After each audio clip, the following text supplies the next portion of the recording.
Hey everybody, I'm Alex Debris, and today we're going to talk about DynamoDB limits.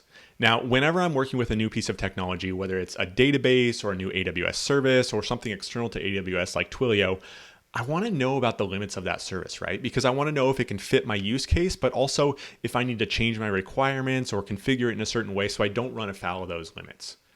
Now, if you go open the DynamoDB documentation and go to the limits page, you're going to get a full page of all these different limits that apply to the various API calls or that apply to items or, they're the attribute name or length, things like that. Those are all useful, but I want to focus on the three limits that you need to know as an AWS developer. So those three limits are number one, the item size, number two, the page size limit for query and scan operations, and then finally, the partition throughput limits. Now, the interesting thing is these three limits all build on each other, right? So first, we're starting with an individual item. What's the largest item I can write into my DynamoDB table? And then we're looking at that page size limit and saying, hey, if I'm getting multiple items in a single request, what's the largest amount of data I can read and get returned back to me? And then finally, you have the partition throughput limits where we say, hey, if lots of people are making requests at the same time, what's the most traffic we can do on a partition and still fit within those DynamoDB limits? So without further ado, let's get started with that item size limit. Now, an individual record in DynamoDB is called an item, and there's going to be a 400 kilobyte limit for any individual DynamoDB item. So if you try to write one that's a meg or a gig or anything like that, DynamoDB is going to reject it and throw it back at you. Now, for most use cases, right, 400 kilobytes is going to be more than enough data, right? If you're writing a user or a tweet or an order or whatever it is, 400 kilobytes is plenty of room. But yet this is still quite a bit smaller than other databases. So let's compare it to some other databases, right? If you're working with MongoDB, there's a 16 megabyte limit for MongoDB documents. Or if you're working with Cassandra, which is very similar to Dynamo in a lot of ways, there's a 2 gigabyte limit for Cassandra blobs. And if you're working with Postgres and really want to get wild, you can have a Postgres row up to 1.6 terabytes, whatever you want to be storing in that, you can make it happen. So why does DynamoDB have this limit? I think there are two reasons here.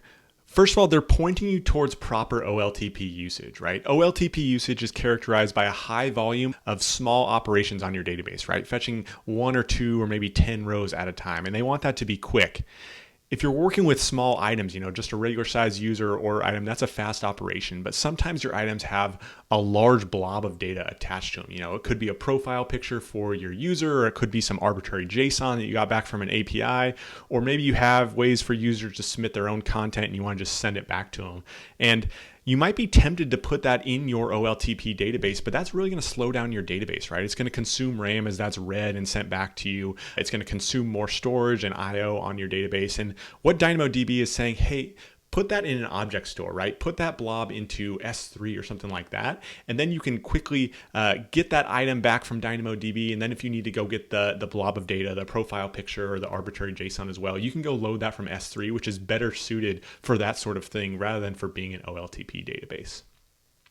Now, the second reason is to prevent a data modeling mistake. And, DynamoDB is a NoSQL database, right? It doesn't have joins, so you need to model in a different way. And sometimes that means denormalizing your data. So if you talk about handling relationships, right? In my book, I talk about 5 different ways to handle one-to-many relationships in DynamoDB. And one of those is denormalization. And that's a great way to do it if, you have a small number of related items. If a parent item has maybe 2 or 3 related children items, you could just store it as a list attribute on that DynamoDB item and it'll come back with you. But in other situations, you might have an unbounded number of related items, right? Imagine an e-commerce store where a customer has many orders over time. Because the number of orders is unbounded, that'd be a bad idea to denormalize that onto that customer item because that customer is going to get larger and larger over time. It's going to be inefficient to read and write that item back every time. So what you should do is split that out into different ways. So what they're doing here is saying, hey, if you have an unbounded relationship, something like that, think about whether you want to denormalize that way or whether you want to model your data in a different way. So having that 400 kilobyte limit, that's going to prevent performance problems down the road. All right, so now that we know about the item size limit, let's move on to the next one, which is the page size limit. And when I talk about the page size limit, I'm really talking about 2 API operations, the query operation and the scan operation. And both of these operations, query and scan, both allow you to fetch a range of items in a single request. So that query operation allows you to filter down to a particular partition. So you can say, give me all the orders for this customer, something like that. Whereas the scan operation is just going to say, hey, give me all the items in your table.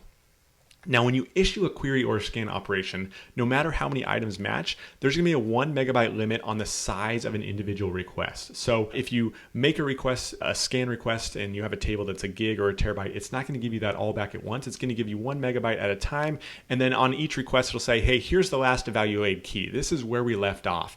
And if you want to continue querying or scanning from where you left off, you include that last evaluated key in your next request. It'll start from there and continue forward doing that way. So it's only going to give you a meg at a time. Why is it doing this? Why is it limited to a meg? Why won't it just give me my whole table if I ask for it? Again, it's making these costs apparent to you, right? It's indicating the cost up front so that you have to think about it. Because if you think about the scarce resource in your database, it's going to be reading from disk. It's going to be the RAM. It's going to be the bandwidth, things like that. And what they don't want to let you do is have this sort of unbounded query that could be growing over time and get slower and slower and lead to other problems in your database, right? So they're bounding the cost and saying, hey, this is the worst thing that can happen here. This is particularly acute with aggregations, right? Aggregations have hidden costs that don't really show up until later on. So if you're working with a relational database or Mongo, things like that, they'll allow you to do aggregations like sums and counts and minimums and maximums and averages, all that. That can be really quick when you have a small number of records that it applies to, but as your data set grows, that's going to get slower and slower and slower, because it has to read all the items to which those conditions apply before it can compute that aggregation. So Dynamo wants to make sure you don't have these hidden costs. And the way they do that is by having this page size limit and really limiting what you can handle in any one request.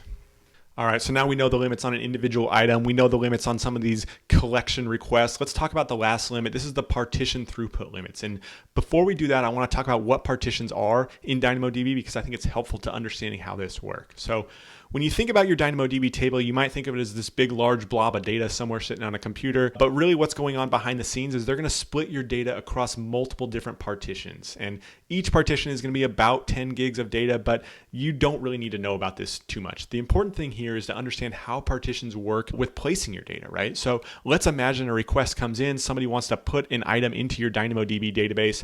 The first thing that DynamoDB front end is going to do is going to hash that partition key value and figure out to which partition that item belongs. So in this case, it says, hey, we hash this employer value. This item belongs to partition 1, and it's going to go write it to that particular partition. So what we're talking about here with these different partitions are these different nodes that store your data. So with that in mind, let's get into partition throughput limits. There is a hard limit of 3,000 RCUs and 1,000 WCUs on a partition. Now, the important thing to know is this is per partition. So this is not across your table as a whole, it's per partition. So if we go back and look at that table, you know that partition 1 that is going to store this particular employee, that has 3,000 RCUs, 1,000 WCUs, but so do partition 2 and partition 3 and however many partitions I have in my table. Each one of those can handle 3,000 RCUs and 100 WCUs.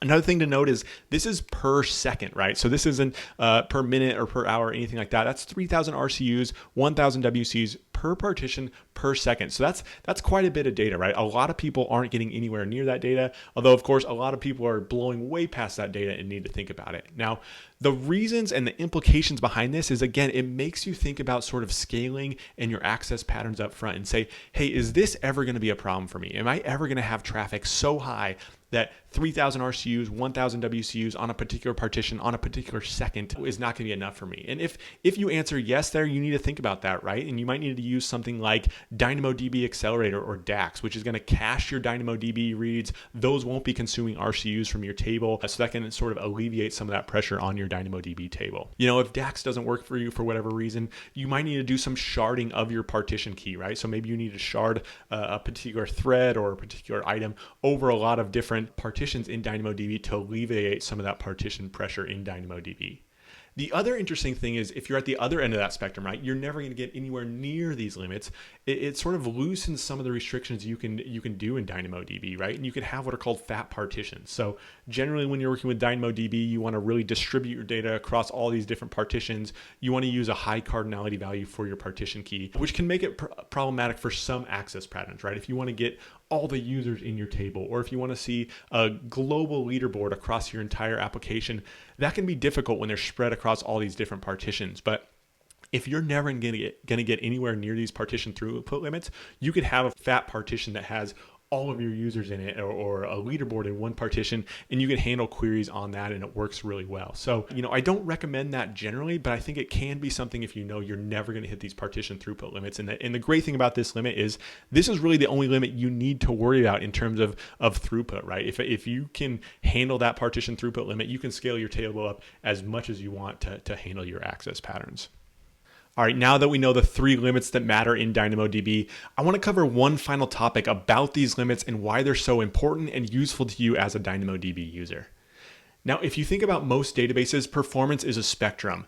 The response time you get back from your query is going to depend on a lot of different factors, including how much data you have on your database, the instance size, which means the RAM, the CPU, the bandwidth, the disk size, all that sort of thing, but also the number of concurrent queries that are happening on your database and how expensive those queries are. This can make it really difficult to understand how your database is going to scale as you move from 10 gigs to 100 gigs to a terabyte of data, and understanding what that performance profile is going to look like. With DynamoDB, they've turned performance from a spectrum into a binary yes or no, right? If you fit within those limits, if your item size is under 400 kilobytes, if you're not exceeding the partition throughput limits, you're going to get the exact performance. And this doesn't matter is if you have 1 gigabyte of data with one client accessing, or if you have a million clients accessing a terabyte of data, you're going to get the same guaranteed performance at all times because of these limits they put in place. So these limits are for your benefit, that you can get more predictable scaling, more predictable performance from your database and in your application. So I hope this was useful to you. If so, check it out. Follow me on Twitter, Alex B. Debris. Also, sign up for the DynamoDB book. You can get a free preview, which has a ton of other DynamoDB stuff, including how to data model in DynamoDB. It's really the most comprehensive guide out there. Subscribe to the YouTube channel, but thanks a lot. Thanks for listening.